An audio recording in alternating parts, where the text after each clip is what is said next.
Este é o canal Domingo às 9 e eu sou o diácono Otoniel Teodoro, membro da Igreja Evangélica Assembleia de Deus, na cidade de Paysandu, estado do Paraná. Nós nos encontramos aqui todas as semanas para falar a respeito da escola dominical, da lição na qual será estudada hoje, a lição de número 5 do terceiro trimestre de 2019. A lição que tem o título A Mordomia da Igreja Local. Esta é a lição 5.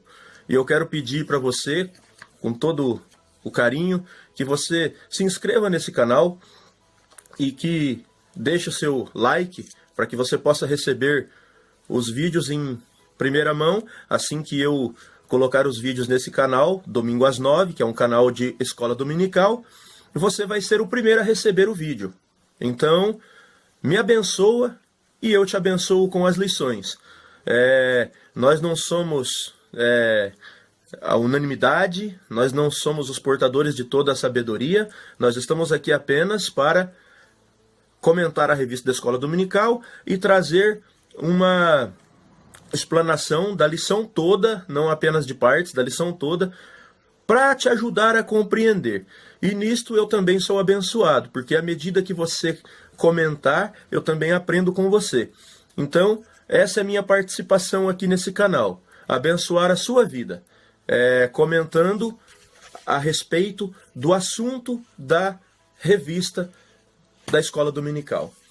Vamos para essa aula de hoje e eu espero que você goste do nosso trabalho, espero que você esteja gostando e deixe seus comentários, sua crítica, sua sugestão, que nós estamos aqui para melhorar para você.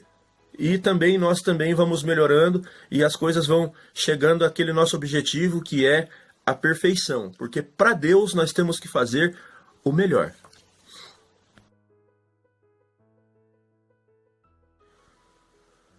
O textuário da lição 5 está em 1 Timóteo, capítulo 3, versículos 14 e 15, e diz assim: Escrevo-te estas coisas, para que saibais como convém andar na casa de Deus, que é a igreja do Deus vivo, a coluna e firmeza da verdade.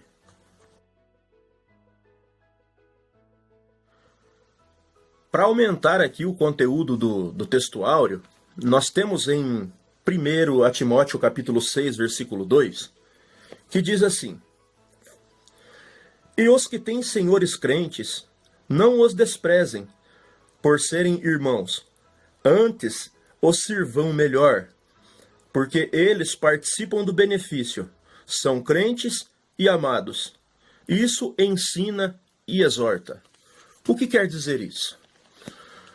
Quer dizer que na igreja, o apóstolo Paulo aqui estava dizendo para Timóteo ensinar e exortar a respeito desses assuntos na igreja.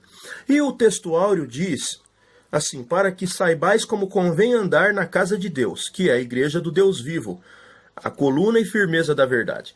Mas o que eu venho dizer aqui, que Paulo fala para Timóteo, no capítulo 3, de como deve se portar na igreja.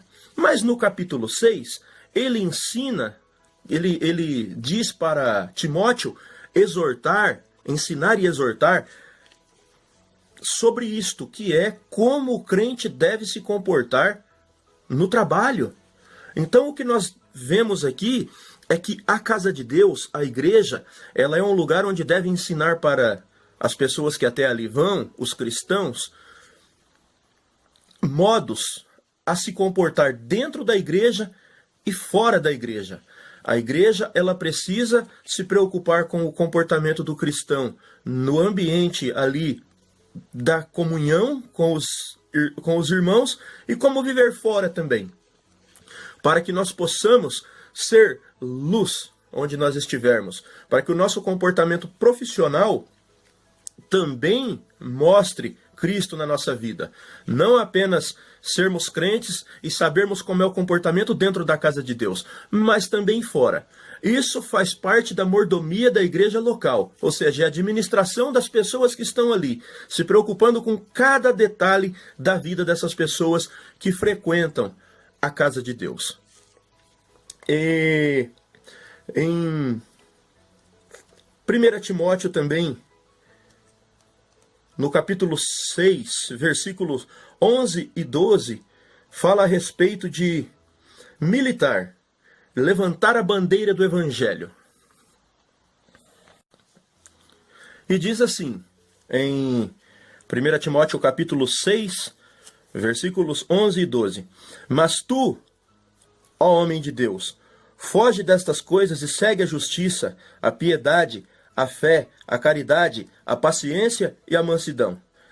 Milita a boa milícia da fé, toma posse da vida eterna, para o qual também foste chamado, tendo já feito a boa confissão diante de muitas testemunhas. Ou seja, onde foi que a pessoa fez a boa confissão diante de muitas testemunhas? Na igreja, quando ela aceita a Jesus como seu único e suficiente Salvador, e a partir dali ela passa a militar pelo Evangelho. Ela passa a levantar a bandeira do Evangelho. E a pessoa, quando ela faz isso, ela deve seguir, ou seja, foge destas coisas que está escrito acima, né, que é o amor ao dinheiro e toda a raiz de males, a cobiça, que muitos se desviaram da fé. Então, aquele que já é homem de Deus, ele foge dessas coisas, segue a justiça, a piedade, a caridade, a paciência e a mansidão.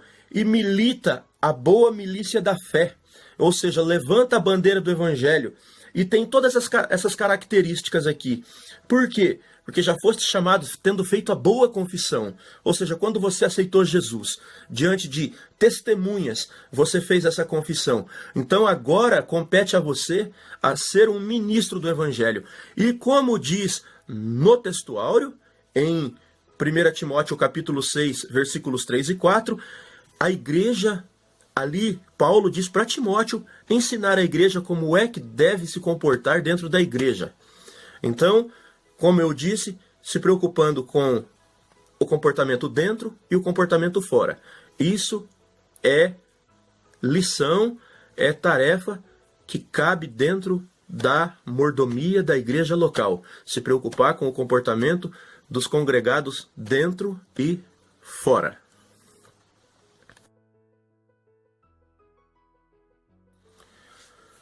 Nossa verdade prática, nessa lição 5, ela diz assim: o cristão deve valorizar a igreja local como ambiente de adoração, comunhão e serviço ao reino de Deus.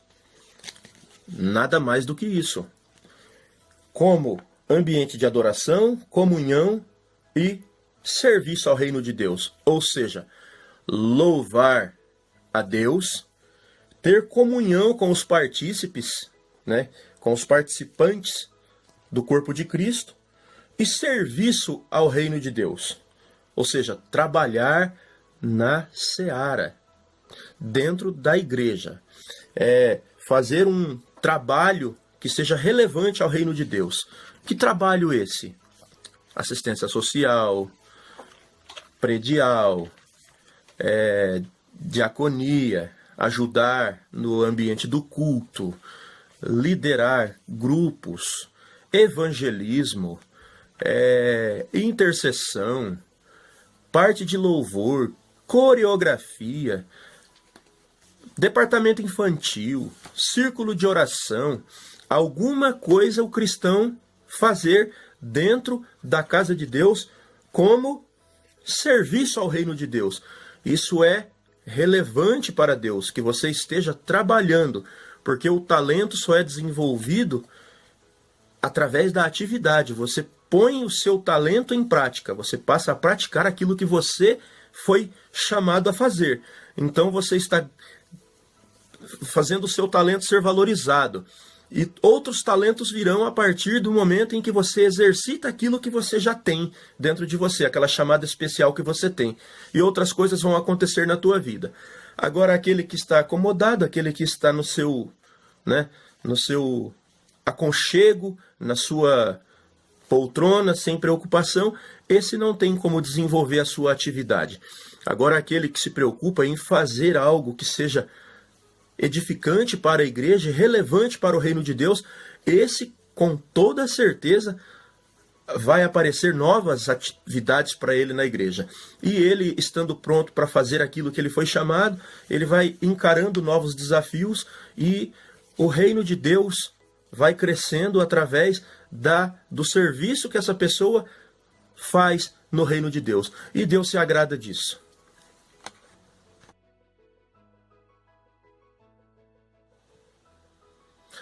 A leitura diária, que eu gosto sempre de pautar aqui nas minhas videoaulas, eu gosto de deixar aqui alguns comentários sobre a leitura diária, que vai de segunda até sábado.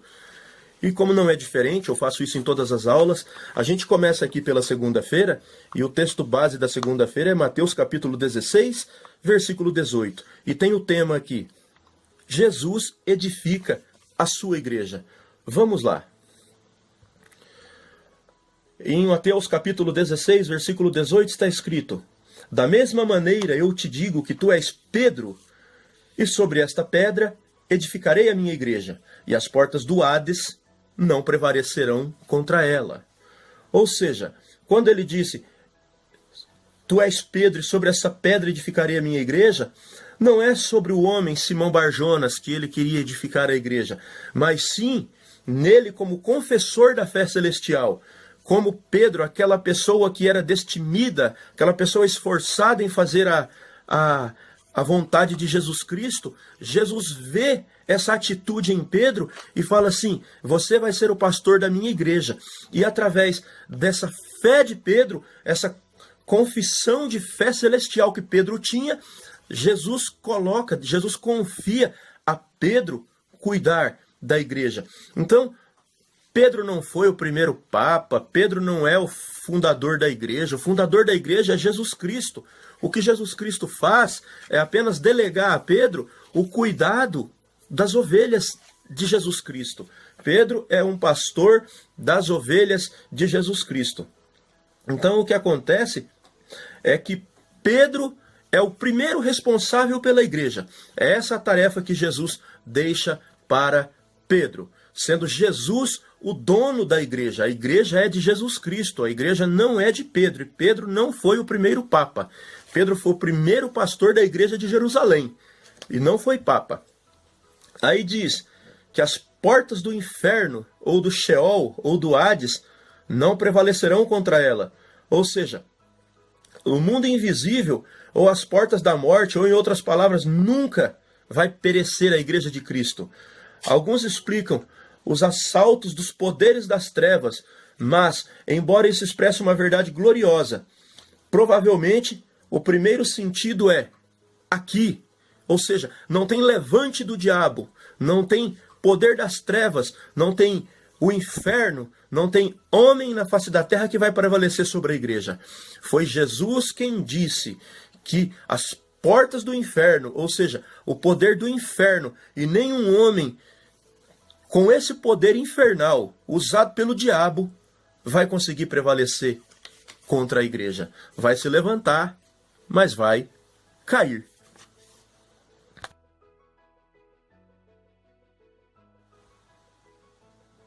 A leitura bíblica diária, a leitura diária aqui da terça-feira, está baseada em Atos capítulo 12, versículo 5, e tem o tema: uma igreja de oração. Olha o que fala Atos capítulo 12, versículo 5.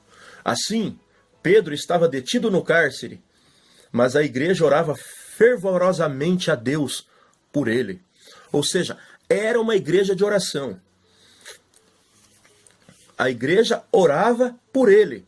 Não era em assembleia pública. Por quê? Porque era evidente que não era seguro se encontrar daquela forma. A perseguição era tamanha. Mas eles se reuniam em pequenos grupos, em casas particulares, uma das quais era a casa de Maria, a mãe de João Marcos. Ou seja, eles se reuniam para orar. Assim como está escrito em Atos capítulo 12, versículo 12. Na casa de Maria era o encontro da oração. Mas hoje nós temos algumas ideologias, alguns novos pensamentos sobre se encontrar em pequenos grupos nas casas uns dos outros. E o que nós podemos ver é o seguinte: as pessoas não estão se encontrando para orar. As pessoas não estão se encontrando para louvar a Deus com a oração, com a intercessão, para orar uns pelos outros. As pessoas estão se encontrando para cumprir métodos de livros e ideologias humanas. Hoje denominaram isso como o nome de células, mas a igreja primitiva chamava isso de pequenos grupos. E o que acontece é que eles se reuniam para orar. Era joelho no chão e oração. Tanto que essas orações eram respondidas. E quem participa dessas células de hoje, quem participa desses movimentos do G12 e do MDA e tantos outros que temos hoje no meio evangélico, sabem do que acontece lá. Vamos dizer que seja de pular amarelinha, pular corda, cantar cantiga do escravo de Jó e coisas parecidas, ou seja, algumas outras emulações a respeito disso que eu estou dizendo, né? Algumas outras brincadeiras inseridas nessa, montar o quebra-cabeça e sortear num pratinho ali um tema para que se você pegar lá, você vai ter que imitar o macaco, você vai ter que imitar o galo, ou você vai ter que imitar um chimpanzé, ou rinchar igual um cavalo. Então o que acontece é o seguinte: estão se encontrando, menos para o objetivo maior, que é a oração, que é a intercessão, assim como fazia a igreja na casa de Maria, a mãe de João Marcos. Então, é para qual objetivo que está se encontrando? É para oração? Louvado seja Deus. É para brincadeiras? Deus não está sendo louvado. Esse é o que eu estou querendo passar aqui. Qual é o objetivo de se encontrar na casa uns dos outros? É para edificação?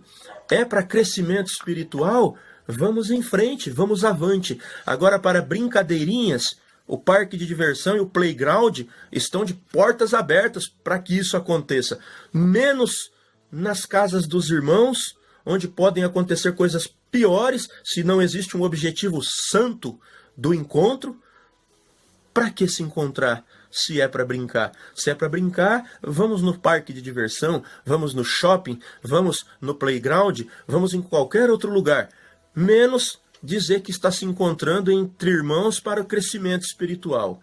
A igreja primitiva se encontrava nos pequenos grupos, nas casas, para um objetivo: orar para que Deus respondesse o pedido deles. Era para isso que eles se encontravam. A leitura diária da quarta-feira está baseada em Romanos capítulo 16, versículo 5, e tem o tema A Igreja em Casa. Olha o que fala Romanos capítulo 16, versículo 5. Saudai igualmente a igreja que se reúne na casa deles. Saudai meu irmão Epêneto, que foi o primeiro convertido a Cristo na província da Ásia. Ou seja, saudai a igreja que se reúne na casa deles.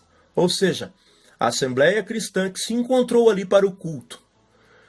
Ele era um fabricante de tendas, ele provavelmente tinha acomodações melhores para as reuniões da igreja do que a maioria dos outros. Então, se formou uma igreja na casa do Epêneto, né, do irmão Epêneto, que foi o primeiro convertido a Cristo na província da Ásia. Então, como ele era fabricante de tendas, ele tinha acomodações maiores e uma igreja se formou na casa dele.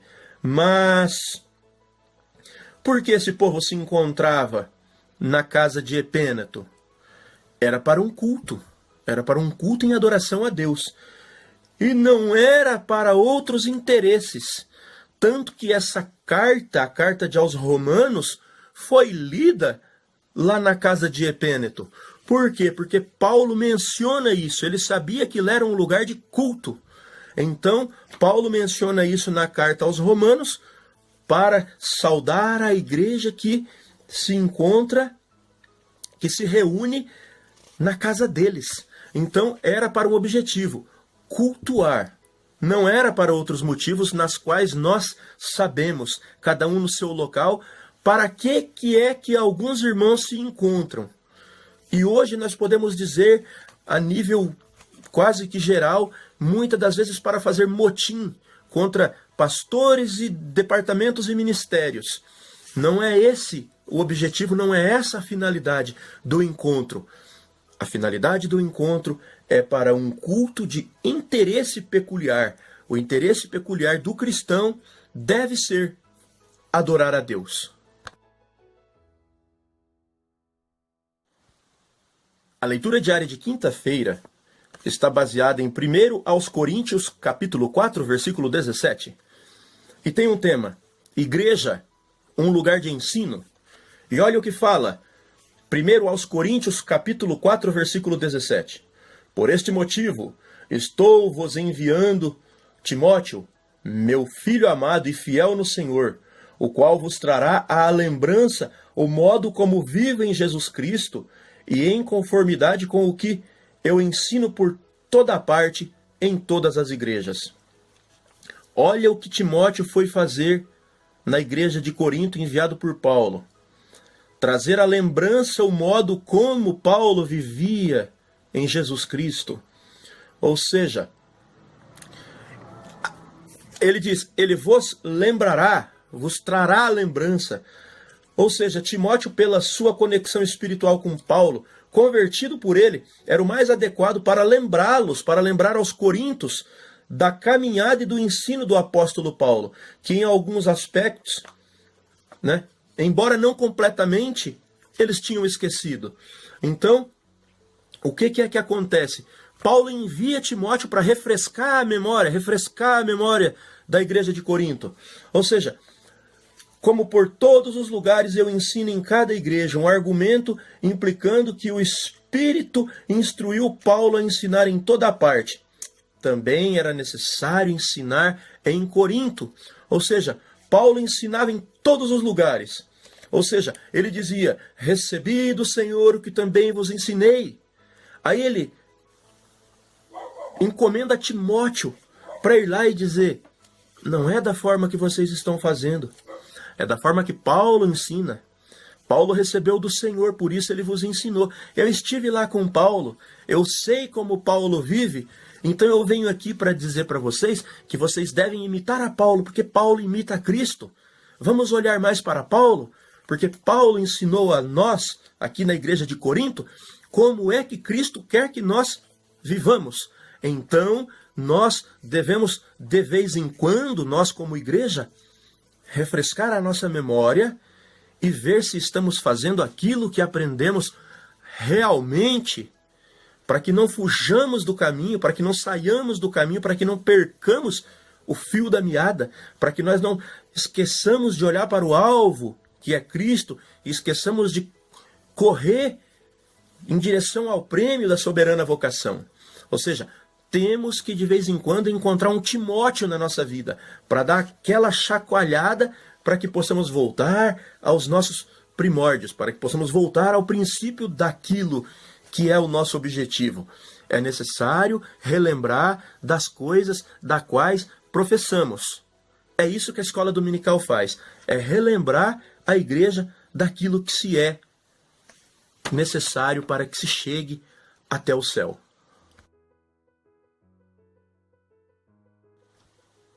Chegamos agora na leitura diária de sexta-feira, que está baseada em 1 aos Coríntios, capítulo 14, versículo 12. E o tema é Igreja, um lugar de edificação.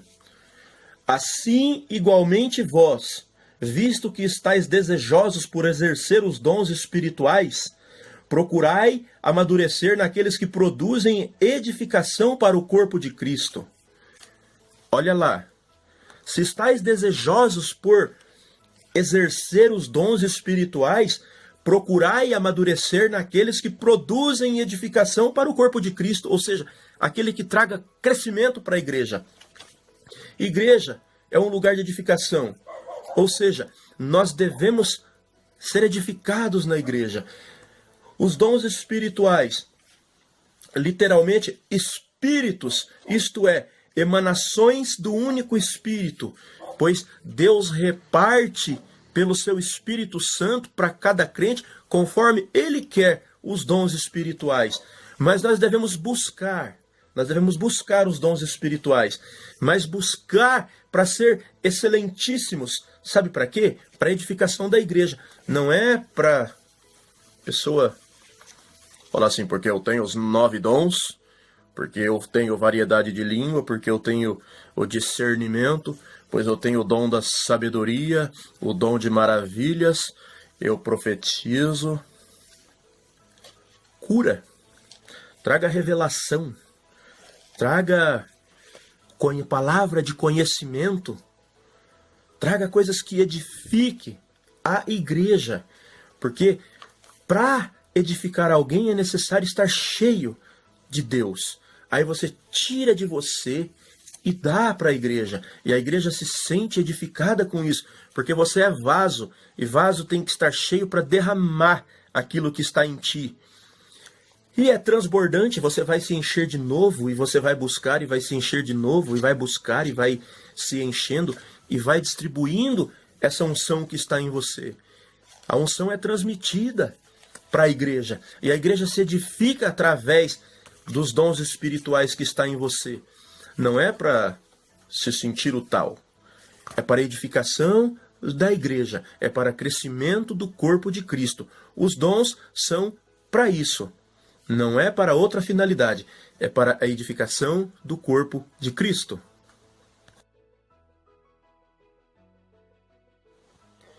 Chegamos agora na leitura diária de sábado, que está baseada em Efésios capítulo 1, versículo 22, e o tema é Jesus, o cabeça da igreja. Eu vou ler o 22 e o 23 do capítulo 1 de Efésios. Também sujeitou tudo o que existe debaixo de seus pés, e o designou cabeça sobre absolutamente tudo o que há, e o concedeu à igreja, que é o seu corpo, a plenitude daquele que satisfaz tudo quanto existe, em toda e qualquer circunstância. Olha a dimensão, o tamanho, olha o que é Cristo. Cristo é o cabeça de tudo o que existe. Ele é designado por Deus o cabeça de absolutamente tudo o que há. E o concedeu à igreja, ele deu a igreja para Cristo, que é o corpo dele, na qual ele é o cabeça. E o que nós devemos entender como igreja é o seguinte: Jesus é o cabeça e está sentado à destra de Deus. E nós somos corpo de Cristo. Nós estamos aqui na terra. Então, se nós estamos conectados, membros do corpo de Cristo, ele sendo cabeça, nós estamos ligados no céu. Ou seja, é Cristo como cabeça no céu e nós como corpo na terra. Então nós estamos ligados ao céu. Cristo está ligado à igreja, a igreja está ligada a Cristo. Não existe corpo sem cabeça, não existe cabeça sem corpo. Jesus está no céu sentado à destra do Pai. Aquilo que Jesus recebe do Pai, ele transmite para a igreja.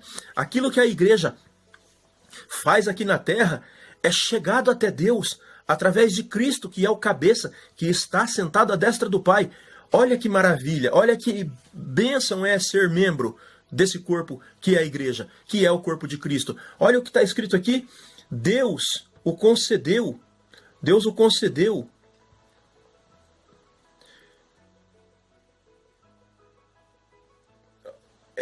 E o designou cabeça sobre absolutamente tudo o que há. E o concedeu à igreja, que é o seu corpo. Então nós somos privilegiados por ser corpo de Cristo. Nós estamos ligados no céu. As bênçãos do céu descem sobre a igreja, porque Cristo é o cabeça. Ele está no céu. Sinta-se especial por ser membro do corpo de Cristo. Sinta-se especial por ser igreja.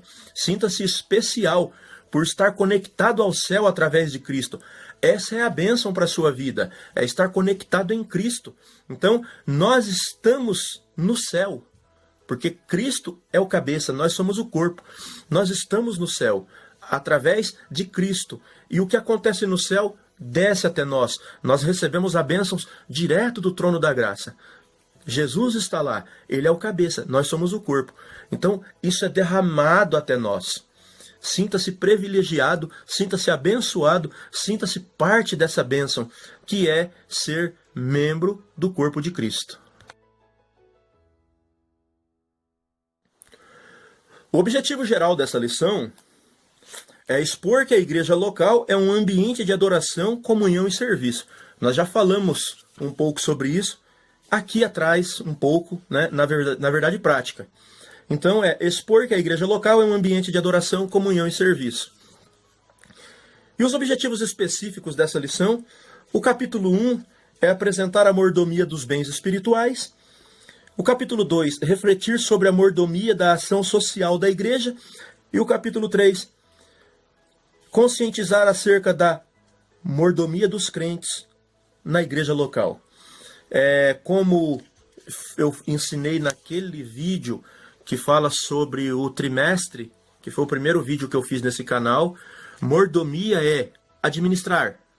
Ou seja, o mordomo é um administrador. Então nós somos administradores das coisas de Deus no mundo físico. Ou seja, nós somos administradores das coisas de Deus. Nós estamos aqui como mordomos.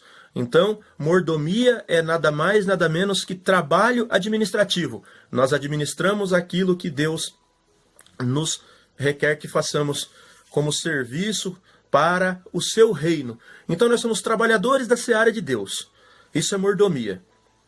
Só para entendermos aqui a respeito da palavra mordomia. É administração.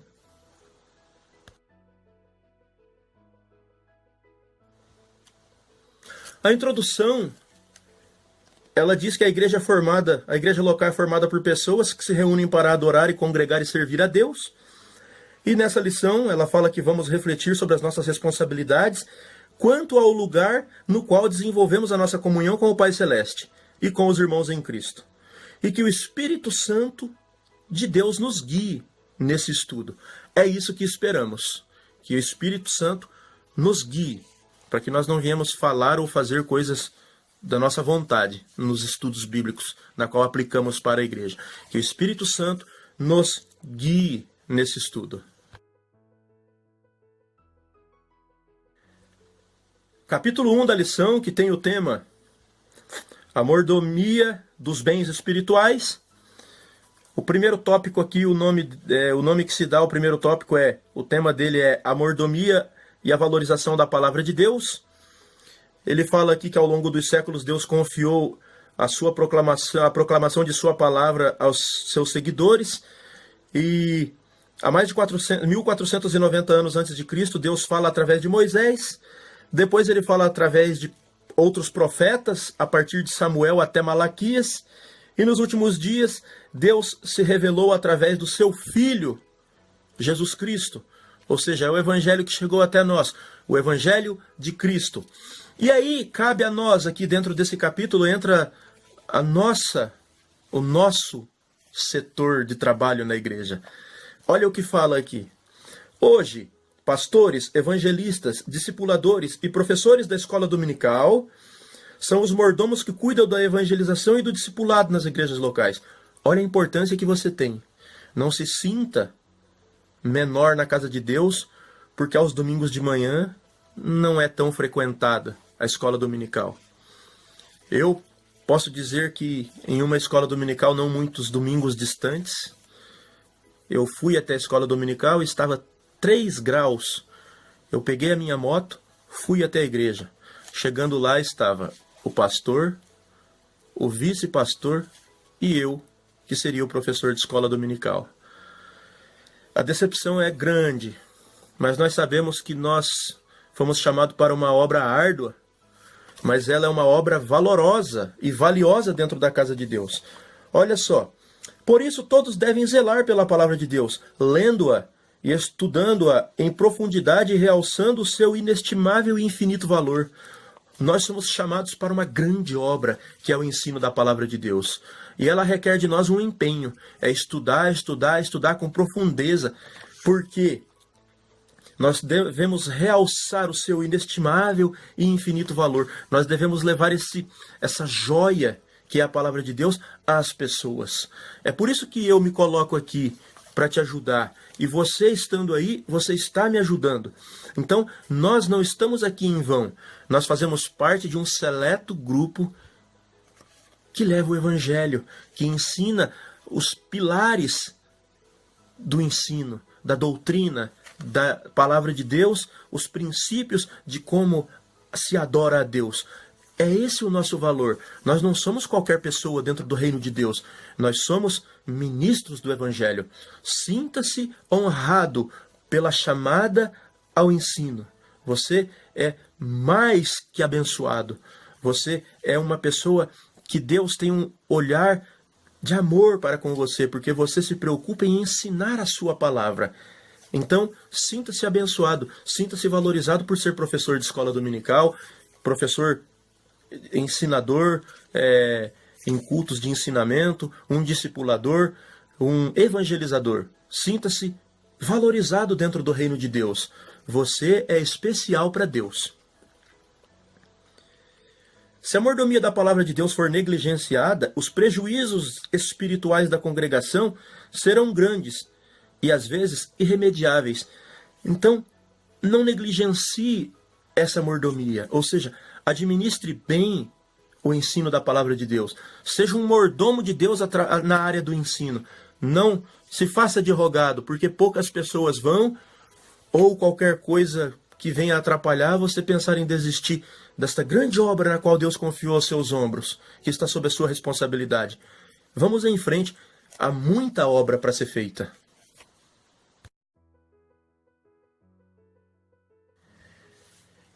Ainda no capítulo 1, o tópico 2, tem o tema: a mordomia na evangelização e no discipulado. Uma das melhores formas de se exercer a mordomia da palavra de Deus é evangelizar todo tipo de pessoas. De acordo com essa demanda, a palavra de Deus deve ser proclamada a tempo e fora de tempo.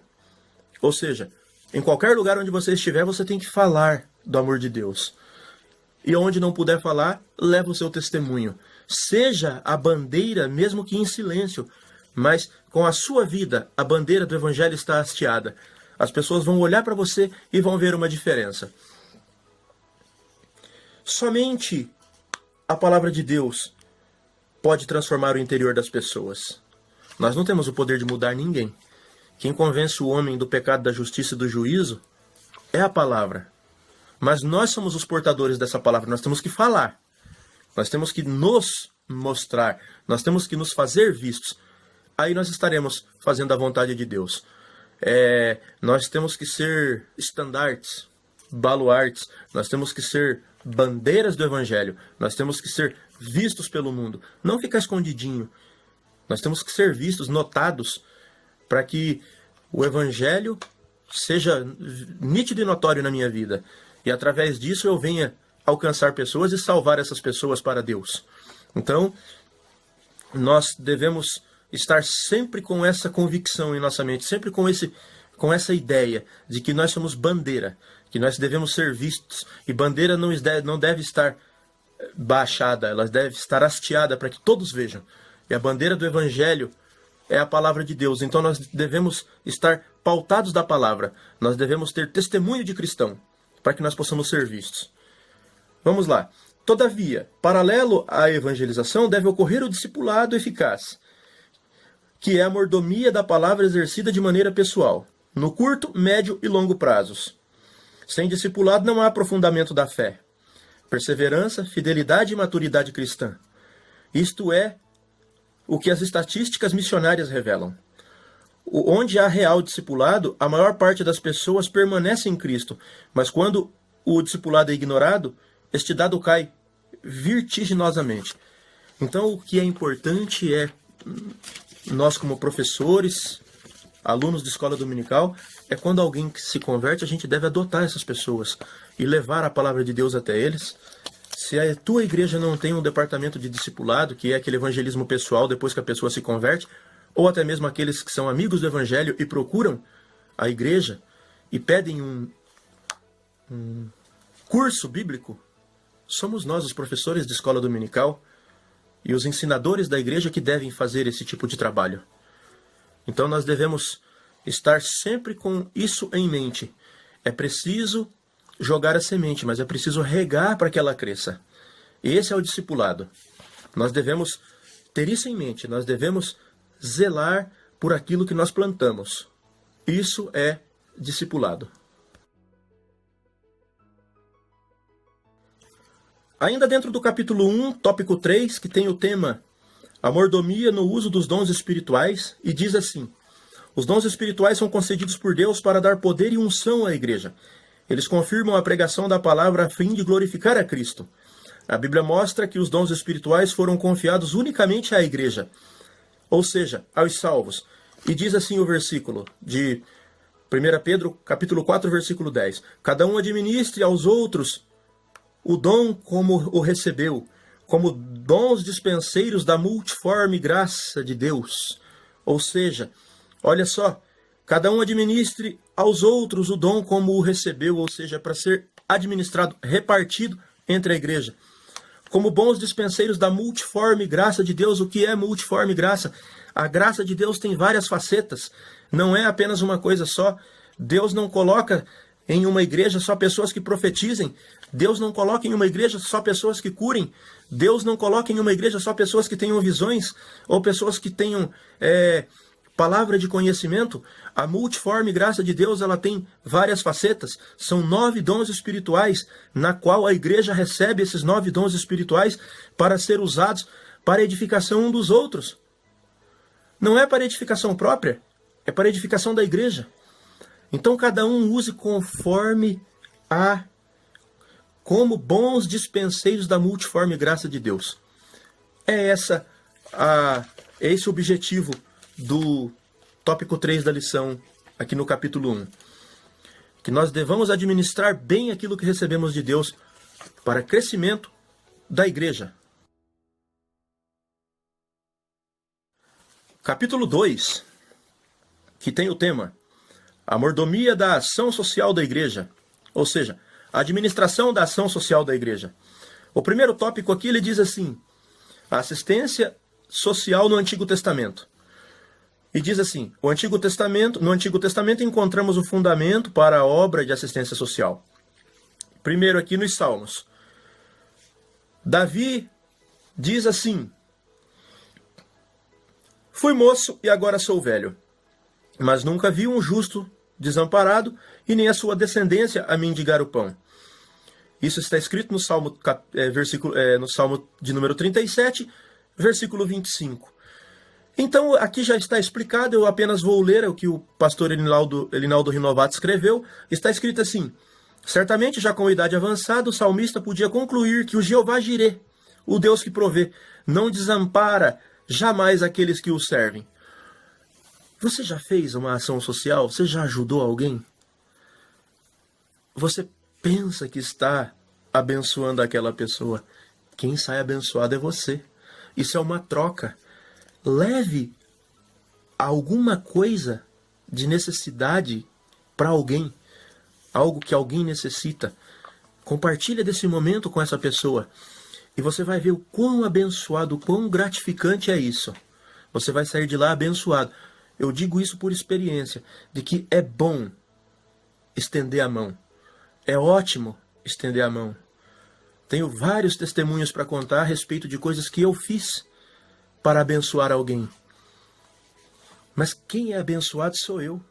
Eu tenho experiências para contar sobre isso. Quem sai abençoado sou eu. E é gratificante. Deus nos renova quando fazemos isso. Isso é incrível. Eu não consigo explicar o porquê. Parece que quem vai ser abençoado é aquela pessoa que recebe. Mas quem sai abençoado da história é você. Motivado a fazer mais. Faça, tire a prova real disso e depois você vai se lembrar disso que eu estou falando aqui. Nos Provérbios, o sábio Salomão escreveu: informa-se o justo da causa do pobre, mas o ímpio não compreende isso. O texto mostra que não podemos nos omitir quanto à necessidade de nossos irmãos.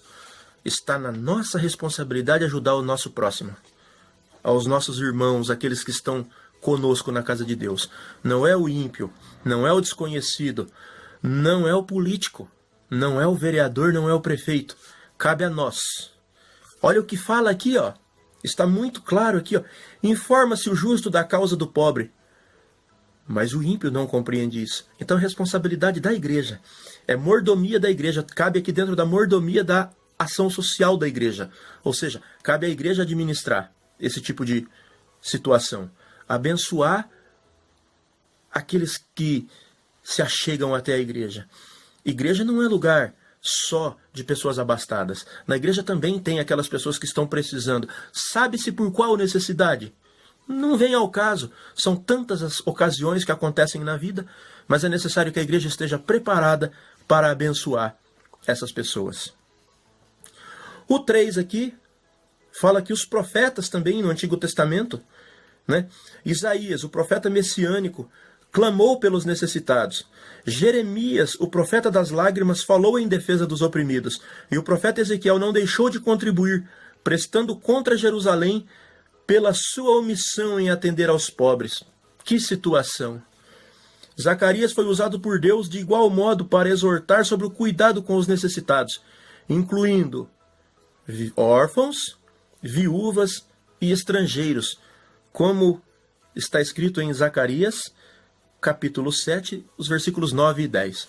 Ou seja, no Antigo Testamento já tinha toda essa preocupação em abençoar as pessoas.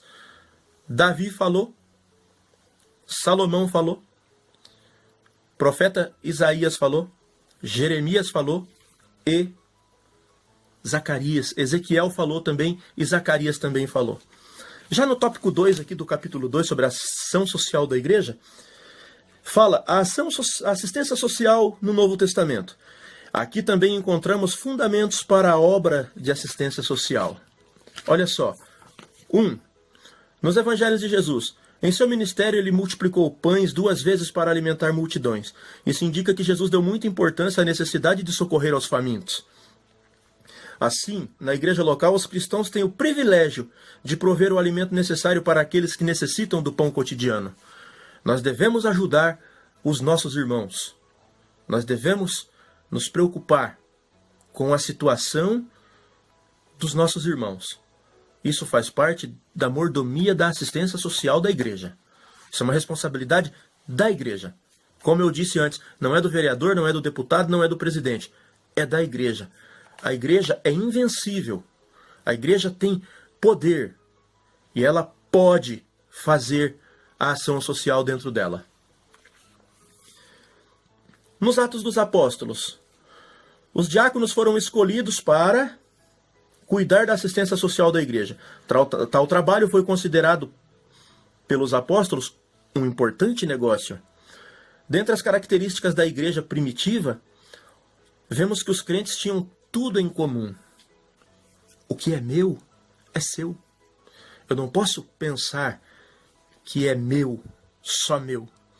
Se eu tenho para repartir e tem um irmão precisando, se eu não fizer assim, eu estou pecando contra Deus. Porque eu preciso estender a mão ao necessitado. É assim que a Bíblia ensina. É assim que deve se proceder a igreja. Nas epístolas, ação social nas epístolas, o apóstolo Paulo, ensinando sobre os dons, dá ênfase ao ministério de socorro aos pobres e carentes. O apóstolo Tiago, de início em sua carta, já afirma que a verdadeira religião é visitar os órfãos, as viúvas e guardar-se da corrupção, pois a fé sem obras é morta em si mesma. Não podemos nos reunir na casa dos mais abastados, na casa dos mais soberanos, na casa dos mais poderosos da igreja. Isso não é evangelho, isso é conveniência. Evangelho, o verdadeiro evangelho, a verdadeira fé é o que o apóstolo Tiago falou, que é visitar órfãos, viúvas e guardar-se da corrupção. Muitas vezes a corrupção é se encontrar nesses lugares onde só fala-se de fazer motim, de derrubar isso ou aquilo, ou fazer isso contra esse ou isso contra aquele. Isso não é a verdadeira religião. A verdadeira religião é ajudar os pobres, as viúvas, os órfãos e fugir da maldita corrupção. O tópico 3, agindo para a glória de Deus em alívio do próximo. Não precisamos, portanto, do socialismo, essa praga infernal, ou do marxismo, ou da teologia da libertação, para acolher e cuidar dos necessitados. Os representantes dessa ideologia usam um ideal supostamente nobre para escravizar as pessoas e perpetuarem-se no poder. Infelizmente, o nosso país, bem como toda a América Latina, é vítima desta ideologia nefasta. É que nós vemos alguns governantes, como meio que Bolívia, né? Um sistema um pouco assim, parecido, mais ainda na Venezuela, absoluto em Cuba, e o Brasil remou por essas águas, nadou por essas águas de braçada nos governos passados, e prender as pessoas com uma ideia aparentemente nobre, para que essas pessoas votem nelas, venerem elas e que elas continuem perpetuamente no poder. Temos que ter cuidado com esse tipo de coisa.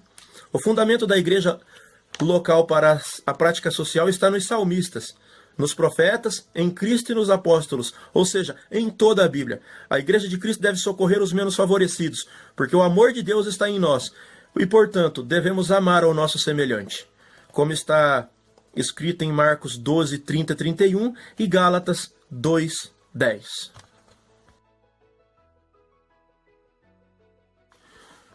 Partindo para o final dessa lição, já chegamos aqui no capítulo 3 da lição, e eu quero mais uma vez pedir para você curtir o meu canal, se inscrever nesse canal.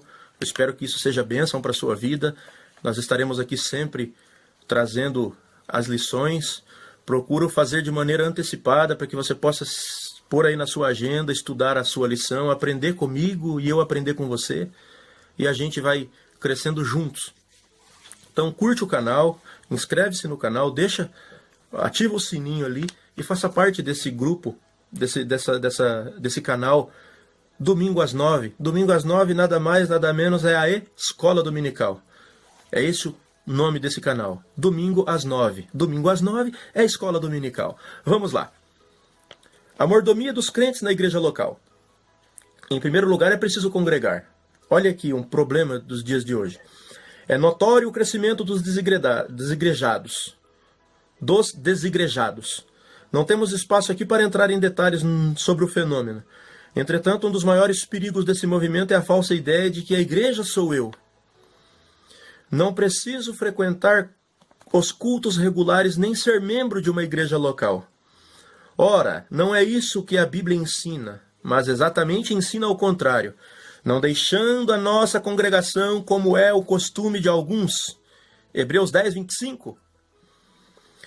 Quer sua igreja local seja grande, quer seja pequena ou um ponto de pregação, alegre-se em orar com os irmãos, participar da ceia e ouvir a palavra de Deus, compartilhar os dons espirituais e assistir aos mais necessitados.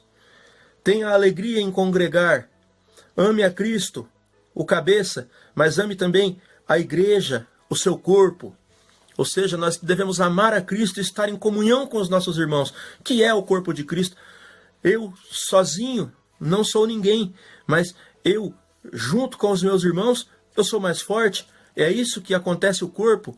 Nós juntos, eu sou um com você, no amor do nosso Pai, somos um no amor de Jesus. E como é precioso, irmão, estar bem junto a ti. Esse hino é maravilhoso. E é isso, esse hino explica muito bem a respeito da família cristã, do corpo de Cristo, na qual essa lição fala, como é precioso, irmão, estar bem junto a ti e juntos lado a lado andarmos com Jesus e expressarmos o amor que um dia Ele nos deu. Pelo sangue no Calvário, sua vida trouxe a nós. E assim vai até o fim desse louvor que é maravilhoso. E nós devemos praticar isso, unidos em Cristo, uns com os outros, uns nos outros, para que possamos realmente ser corpo de Cristo. Líderes cristãos como mordomos, segundo tópico aqui do capítulo 3.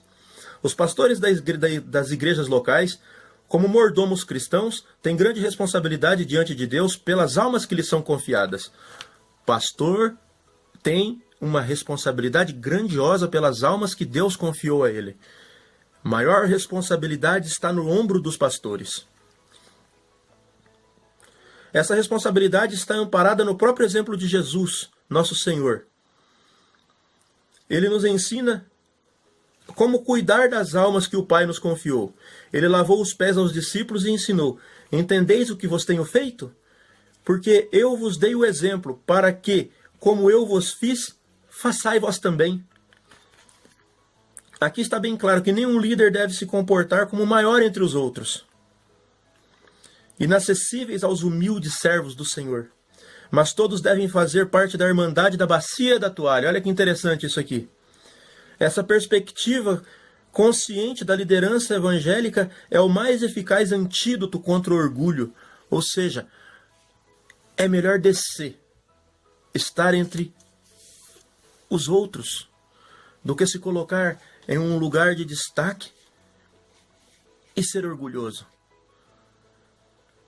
A comunidade, olha como chama aqui, a irmandade da bacia da toalha, é aqueles que lavam os pés uns dos outros, ou seja, participam da vida uns dos outros. Na lavagem dos pés, Jesus mostrou uma grande qualidade da qual deve ter um líder. Ou seja, ele deve ajudar o próximo. Um fazendo pelo outro e o outro fazendo pelo um. E assim a obra de Deus cresce. Quando eu participo da sua vida, você se une mais a mim, eu me uno mais a você. É esse o Evangelho de Cristo. A mordomia dos membros e congregados. Vamos lá. Numa igreja local, além dos líderes terem uma responsabilidade específica, o membro do corpo de Cristo deve ser útil à obra de Deus, exercendo a mordomia do reino de Deus conforme a sua capacidade, orando, louvando, testemunhando, evangelizando, visitando enfermos e afastados, liderando departamentos e realizando outras atividades. É preciso trabalhar enquanto é dia. Eu te deixo uma palavra nesse final de estudo aqui. Tem alguma coisa para você fazer na igreja onde você está? Eu, no meu modo de pensar a igreja, eu acho, assim, na minha maneira de ver, que a igreja deveria ter apenas aí umas 120 a 150 pessoas, nas quais todas estivessem ocupadas em alguma atividade ali dentro da igreja local, para que você possa se desenvolver. E se desenvolvendo dentro da igreja, você vai também fazer acontecer lá fora. Eu não vejo tanta vantagem em estar em uma igreja gigantesca, na qual você é apenas, vou usar aqui uma palavra assim, um prego, um membro de banco. É bom participar, é bom crescer, é bom fazer algo que seja relevante e notório e agradável a Deus no reino de Deus. Veja qual é o seu talento, qual é a sua chamada. Coloque em prática. Conversa com o líder mais próximo de você, um amigo teu, líder de um departamento, fala: eu quero participar, eu quero ajudar. Procura o teu pastor, procura fazer algo na obra de Deus, porque isso vai te edificar, isso vai te levantar, isso vai trazer uma paz para dentro de você, uma satisfação em ser útil para Deus. É necessário trabalhar enquanto é dia, porque a noite vem quando ninguém pode trabalhar. Fique com essa palavra. Deus abençoe a sua vida e até a próxima aula. Amém.